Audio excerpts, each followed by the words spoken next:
आज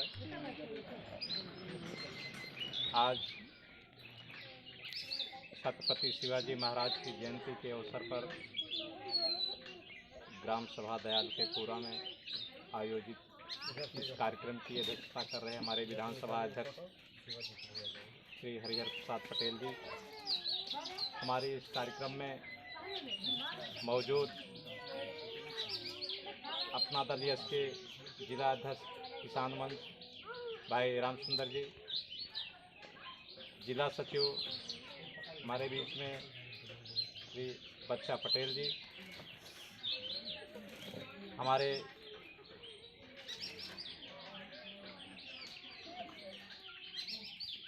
विधानसभा युवा अध्यक्ष आदरणीय धर्मेंद्र पटेल जी, हमारे भाई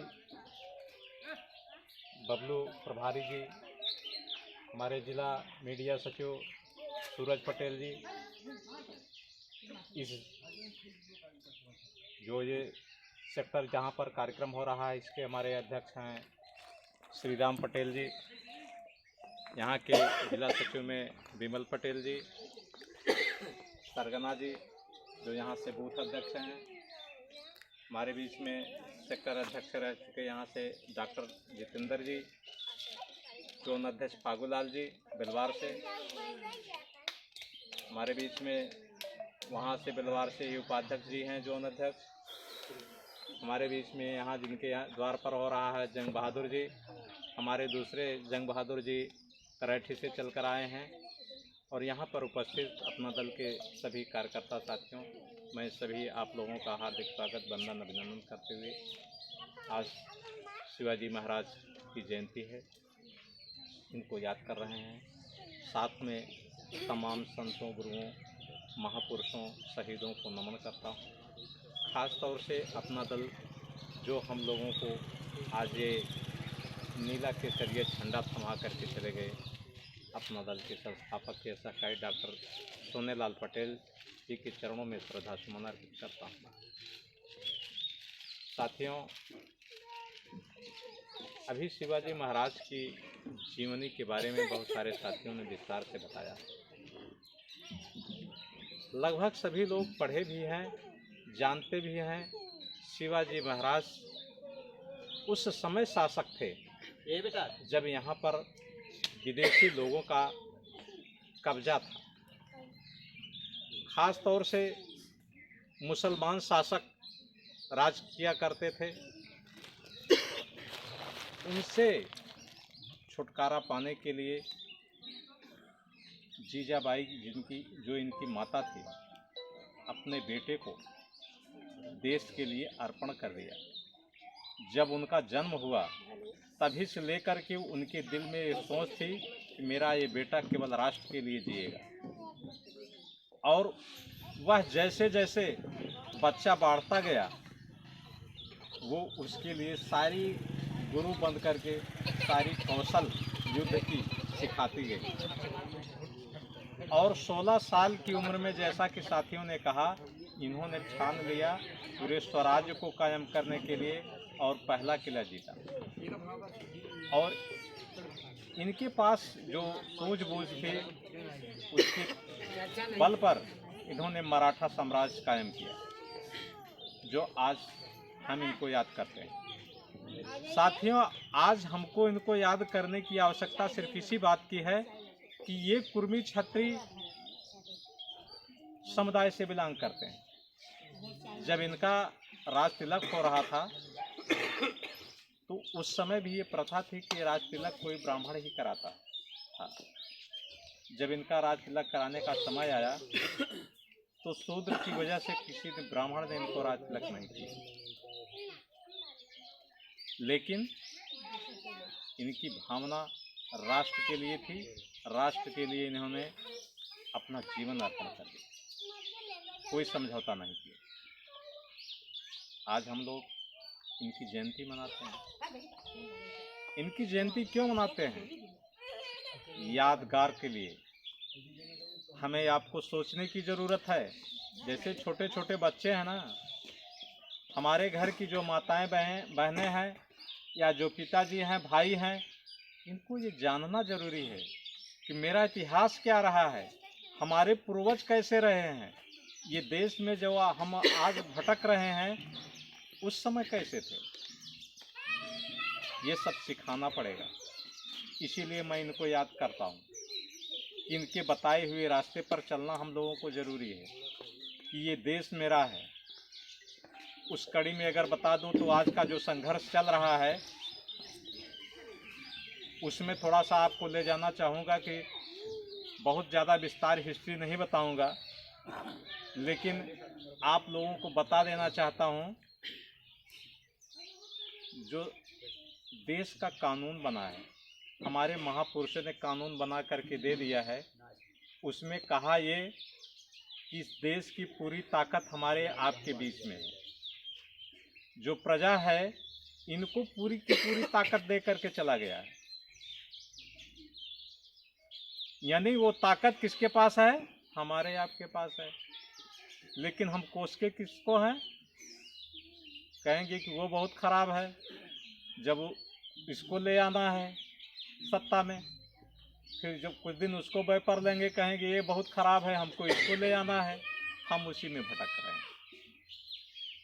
साथियों, कहने का तात्पर्य मेरा ये है कि मेरी संख्या आज की राजनीति, उस समय जब शिवाजी महाराज थे, गोली बारूद तलवार की मार होती थी, सत्ता हासिल होती थी। लेकिन आज सत्ता न इसकी ज़रूरत है तलवार की न बंदूक की, आज सत्ता की ज़रूरत है किसकी, संख्या बल की। किसकी ज़रूरत है, संख्या बल की। संख्या बल की। अगर संख्या बल आपके पास हो जाए ना तो गांव की सत्ता आपकी मुट्ठी में हो जाए। अगर ये पूरा क्षेत्र संख्या बल में मिला लीजिए विधानसभा, तो ये पूरा विधानसभा क्षेत्र आपकी सत्ता में हो जाए। अगर ये मिला लिए कि यहाँ पर पूरे ज़िले को एक संसदीय क्षेत्र है, संख्या बल अपने पक्ष में कर लीजिए, यहाँ की सत्ता आपके पक्ष में हो जाए। और जब ये संख्या बल सदन में पहुँचा दीजिएगा तो प्रदेश की सत्ता आपके हाथ में हो जाएगी। इसी गणित को लोग नहीं समझते। हम लोग आपस में उलझे रहते हैं। कोई आ गया बता दिया, अरे यार जो है कि फलाने जो है कि हमारे लिए बहुत काम कर दिए, तो हम उधर भागे जाएंगे। हमें पता नहीं है कि हमारा नेतृत्व करने वाला व्यक्ति कौन है, हमारे हक अधिकार की बात करने वाला कौन व्यक्ति है, उसको कभी नहीं सोचा। और यही डॉक्टर सोनेलाल पटेल थे, तो उन्होंने ही हम लोगों को जगाया कि संगठित हो जाइए। संगठित हो जाओगे, ये सरदार पटेल की देन है। सरदार पटेल और अंबेडकर ने जब ये संविधान बना तो सबको एक वोट का पावर दिया। जो प्रधानमंत्री आज बने हुए हैं, सिर्फ उनके पास भी एक वोट की पावर है, मेरे पास भी एक वोट की पावर है, हमारे जो घर में बूढ़ी माँ है उसको भी एक वोट की वही पावर है। तो कोई ज़्यादा ताकतवर नहीं है, लेकिन उस पावर को हम लोग नहीं समझ पा रहे हैं कि वो ताकत क्या है, वो पावर क्या है। इसी को हमारे तमाम महापुरुषों ने जो दिया कि ये ताकत मैं दे रहा हूँ, जिस दिन हमारे लोग इसको जान जाएंगे, ये पूरी सत्ता अपने कब्जे में ले लेंगे, अपने हिसाब से नियम कानून बनाएंगे, अपने हिसाब से देश को चलाएंगे, उनके घर भी खुशहाली होगी। लेकिन हम लोग इस पर नहीं सोचते। हम लोग तो ये सोचेंगे यार कि अरे अभी की तो हमें राम को बनाने वालों को ले आना है, जब इनसे उब जाएंगे तरे हमें जो है कि इनको ले आना है। कभी ये नहीं सोचे कि हमें अपने पैरों पर कैसे खड़े होना है। उस दिशा में साथियों, मेन टॉपिक पर यदि हम वार्ता करूं तो डॉक्टर सोनेलाल पटेल ने हमारे हक अधिकार को दिलाने के लिए संघर्ष किया।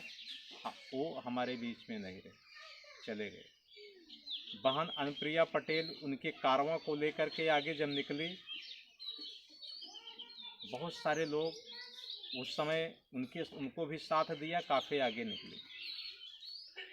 लेकिन किसी को रास थोड़ी आता है कि हम सब जो ऐसे बैठे रहें। कुछ लोगों को जो बाहर होंगे ना, उनके अंदर ये सोच होगी कि वहाँ पर हो क्या रहा है। अगर वो उनको पता हो गया कि अरे वहाँ पर तो इकट्ठा होने की बात हो रही है तो दूसरे दिन 2-4 लोगों से मिल करके वहाँ तोड़ने की भी बात करेंगे। यही हमारे परिवार के साथ हुआ, यही अपना दल के साथ हुआ। जो एक कारवां चल रहा था उस समय डॉक्टर साहब के ख़त्म होने के बाद बहन अनुप्रिया पटेल की मात्र 1 महीने शादी हुई थी। 1 महीने शादी, जहाँ पर उनको ऐशो आराम की ज़रूरत थी, लेकिन उस समय जब लाखों लाख लोग रो रहे थे, किसी के समझ में ये बात नहीं आ रहा था कि अभी अपना दल का कारवां चलेगा कैसे, तब बहन अनुप्रिया पटेल ने इस नीला केसरिया झंडे को अपने हाथ में ले लिया कि मैं डॉक्टर साहब की पुत्री हूँ, मैं इनके कारवां को आगे लेकर के चलूँ। माता कृष्णा पटेल थी, डॉक्टर साहब के साथ थी, संरक्षिका के रूप में उनके साथ लगातार चलती रहीं हर जगह। लेकिन बहन अनुप्रिया पटेल ने सारे ऐशो आराम को त्याग करके पूरे प्रदेश में अपना दल को जगाने का काम किया। एक बार कारवां फिर चल पड़ा और इतना चल पड़ा, संघर्ष हुआ, लोगों में इतनी तेज था, कार्यकर्ताओं में इतना उत्साह था कि बिना किसी के सहारे की पहला जब चुनाव हुआ, बहन अनुप्रिया पटेल विधायक हो गई रोहनिया से, सबको पता हो। पहली बार जब बहन अनुप्रिया पटेल विधायक हो गई, सदन में पहुंच गई। सदन में जब दहाड़ना चालू कर दी ना, तो उसी समय हमारे आपके लोगों के बीच हम लोग नहीं समझ पाए, लेकिन बाहर के लोग समझते थे। ये सदन में आज एक आई हैं, कल बहुत से आ जाएंगी, कोई रोक नहीं पाएगा। नतीजा ये निकला कि कैसे लोग टूटे, फूट डालना चालू कर दी और वो सफल भी रहे हमारे परिवार में फूट डालने के लिए। मौका मिला हमें आपको भी उनको बरगलाने का। जब युद्ध का ऐलान हुआ तो लोग उतर पड़े, जो बाहर के लोग थे। जब माँ बेटी अलग हुई, हम इस चीज़ को ध्यान में नहीं रख पाए कि हमारा एक नेता, लड़ाई हर परिवार में होती है, घर की झगड़ा घर में रहे, लेकिन हमारा जो नेतृत्व करता है, जिसके सहारे पर हम लोग चलते हैं, हमको उनके साथ रहना है। लेकिन हम इस पर नहीं आए, हम लोग सिर्फ इस भाव में बह गए, अरे महतारी बिटिया जब एक नहीं है तो हम सब का करें। तमाम लोगों ने प्रचार किया, तमाम लोगों ने कहा कि अरे दोनों लोग तो एक नहीं है, अरे जाने दो, उनके साथ चलो और उनके साथ चलो। लोग बिखर गए, हम लोगों को तोड़ दिए। नतीजा जानते हैं क्या हुआ? नतीजा ये हुआ कि हमारा कारवां फिर लो हो गया। लेकिन बहन अनुप्रिया पटेल ने हार नहीं मानी। नतीजा क्या हुआ जानते हैं? आज की डेट में प्रदेश की तीसरी बड़ी सबसे शक्ति बनी। प्रदेश की तीसरी सबसे बड़ी शक्ति है। आज तीसरी शक्ति के अलावा नंबर 2 पर, नंबर 1 पर पहुंचने के लिए मेरा प्रयास है। लेकिन साथियों, मैं सिर्फ आप लोगों का ध्यान इस दिशा में ले जाना चाहूँगा। उत्तर प्रदेश की राजनीति के बारे में खास तौर से बताना चाहूँगा कि पिछले यहाँ पर हो क्या रहा है, इस चीज़ को हमको घर के महिलाओं को, बच्चों को बताना पड़ेगा कि बहुत सारे लोग जब आते हैं हमें यहाँ बहकाने के लिए, तो हमें चैतन्य रहना है। चैतन्य किस बात के लिए? हम लोगों के मन में एक चीज़ है कि हम केवल पटेल खोजें। क्या खोजें? पटेल खोजें। उस दिशा में बता देना चाहता हूँ। आज की डेट में बहुत लोग परेशान होंगे, चिल्लाते होंगे कि यार अरे ये भाजपा सरकार है, हमार के सुनते ना बा, हमार के पूछे ना जात बा। लेकिन सबसे बड़ी चीज़ बता दूं, आप लोगों के मेहनत के बल पर, आप लोगों की सोच के बल पर सदन में सबसे ज़्यादा पटेल विधायक हैं। जहां बता है, जहां से शासन चलता है, किसकी संख्या ज़्यादा है जानते हैं? पटेल की। जब सबसे ज़्यादा पटेल आप लोग वहां पहुंचा दिए, तब फिर क्यों परेशान हैं? तब फिर क्या परेशानी है भाई? नियम कानून सत्ता तो वहीं से चलती है।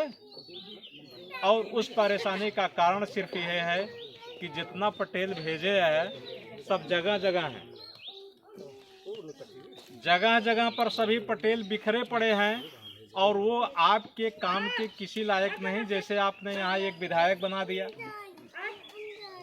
एक मिनट बच्चों, बेटा आपका समय और लूंगा। तो उन्हें एक विधायक बना दिया, उदाहरण यहीं से देना चालू कर दूंगा। जब किसी कोई मुसीबत आपके पास आएगी, उनके पास चले जाओगे तो उनका जवाब क्या होगा जानते हैं? अरे मेरी तो सत्ता ही नहीं है, हम क्या करेंगे। विधायक का मतलब होता है यहाँ पर इस खास तौर से मुगराबाद शाहपुर विधानसभा में थाने से लेकर तहसील से लेकर के जिसकी भी जो भी समस्या हो उसके लिए वो खड़ा रहे, अपने लोगों के लिए संघर्ष। तो फिर ऐसे चाहे कई विधायक बना लो, क्या मिलने वाला है।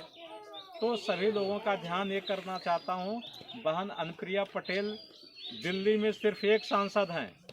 अपना दल से, अपना दल की पार्टी की ताकत बता रहा हूँ।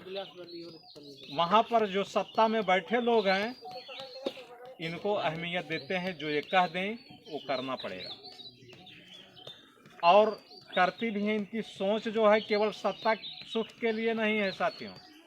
इन्होंने जो किया आज तक, जो विपक्ष की पार्टियां हैं, चाहे सपा हो चाहे कांग्रेस हो, सत्ता में 2-2 3-3 बार रही, नहीं कर पाई। आज वो जब सत्ता से बाहर हो गई तो सत्ता पर कब्जा कराने के लिए जो बहन अनुप्रिया पटेल संघर्ष करती हैं उसी को लेकर के अपना राग लापते हैं। जैसे मैं बता दूं, कांग्रेस की सत्ता थी, उसको जब शुरू में संविधान में लिखा है आरक्षण देने के लिए, आरक्षण नहीं दिया। सन 92 में तमाम लोगों ने संघर्ष दिया तो 27% का आरक्षण मिला, लेकिन बहुत सारे आरक्षण इसके बाद भी नहीं मिले। सपा गवर्नमेंट थी, सपा शासन में मुलायम सिंह रक्षा मंत्री थे, केंद्र में शासन था। वहाँ पर भी सैनिक विद्यालय होता है, उसमें भी बच्चों का जहाँ पढ़ाई लिखाई एडमिशन होता है उसमें आज तक 27% आरक्षण लागू ही नहीं था। अरे सत्ता थी तो आप काम था, यही तो काम है जनता का काम करना। नीट की परीक्षा में 27% आरक्षण नहीं था। बहन अनुप्रिया पटेल सदन गई, मोदी योगी से अमित शाह से इस प्रश्न को उठाया, अंत में उनको आभास हुआ और इन्होंने उसको आरक्षण दिलाने का काम किया। आज कम से कम हजार लड़के ओबीसी के, जिसके लिए मैं संघर्ष कर रहा हूँ, आज डॉक्टर बन रहे हैं, इंजीनियर बन रहे हैं, पढ़ लिख करके आगे जा रहे हैं। तो बहन अनुप्रिया पटेल की सोच जो है उसके लिए संघर्ष कर रही हैं साथियों। इसीलिए मैं आपको ये संज्ञान में डालना चाहता हूँ, हम लोग किसी के बहकावे में न आए। हम लोग एक बार फिर अपना नेता बहन अनुप्रिया पटेल को माने। उन्हीं के नेतृत्व में ही हमारी सारी सफलता है, उन्हीं को ही नेतृत्व में चल करके हम कुछ कर पाएंगे। आज हम शिवाजी महाराज की जयंती के अवसर पर यहाँ हम शपथ लें कि हम अपना दल यश के विचारधारा पर चलेंगे, बहन अनुप्रिया पटेल के नेतृत्व में काम करेंगे और आने वाले समय में जो आज पार्टी तीसरे नंबर की है, हम इसको दूसरे नंबर पर और पहले नंबर पर ले जाने का काम करेंगे। इसी के साथ साथ आप सब यहाँ पर समय दिए, पुनः एक बार मैं आप सबका हार्दिक स्वागत, वंदन, अभिनंदन करते हुए अपनी बात को समाप्त करता हूँ। जय अपना दल, नमो बुद्धाय। बहुत बहुत धन्यवाद शिव नायक जी।